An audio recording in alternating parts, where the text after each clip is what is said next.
This is the new Renault Sport Clio 197.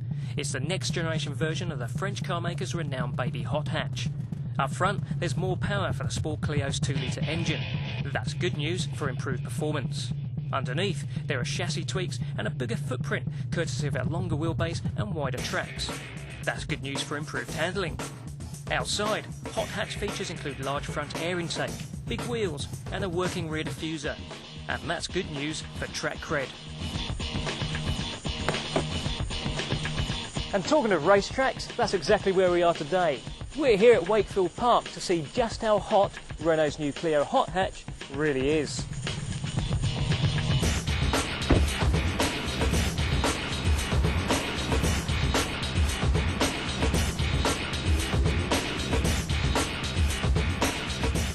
Australia has seen a hot hatch boom in recent years, yet even one of the most popular, Volkswagen's Golf GTI, struggles to perform as well on the racetrack as it does on a twisty road.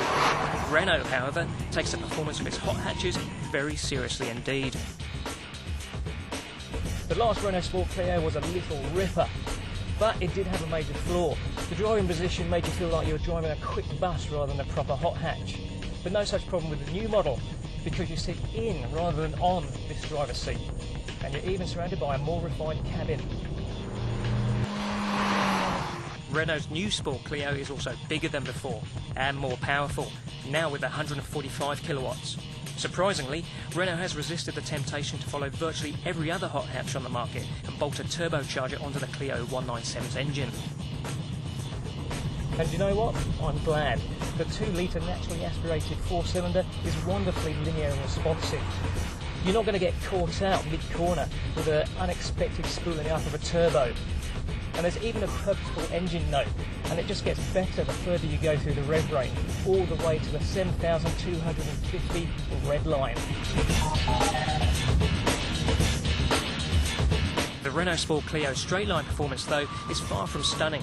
6.9 seconds for the 0 to 100 sprint is nothing special. And while a top speed of 223 km an hour sounds impressive, it'll take you quite some time to reach it. This car, however, is much more about going around corners. And corner, the Renault Sport Clio does. It is an amazing chassis. Just throw it into the corners, wonderfully adjustable rear end, plenty of grip. This is good fun. So the Clio 197 is a front-wheel drive car that will make you wonder what all the fuss is about rear-wheel drive. But it's not just the chassis that makes this hatch of the hot variety. The steering is sharp and accurate. The gearbox is nice and precise. And the brakes are super strong. Quite simply, the Renault Sport Clio is not out of its depth on a racetrack. That rear diffuser at the back, that really works. It's a genuine aerodynamic aid. At high speed, it generates up to 40 kilograms of downforce. That's half my body weight, to ensure that the Clio stays rooted to the bitumen.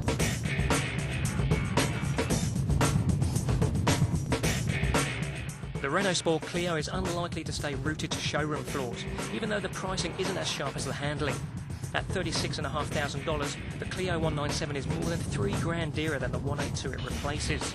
Still, this is a hatch you can use every day thanks to a ride that is acceptably comfortable despite its tightly controlled suspension. You know, Renaults are good cars that deserve to sell in greater numbers than they do in Australia. And if you're in the market for a hot hatch in particular, the French car maker really should be on your must-try list.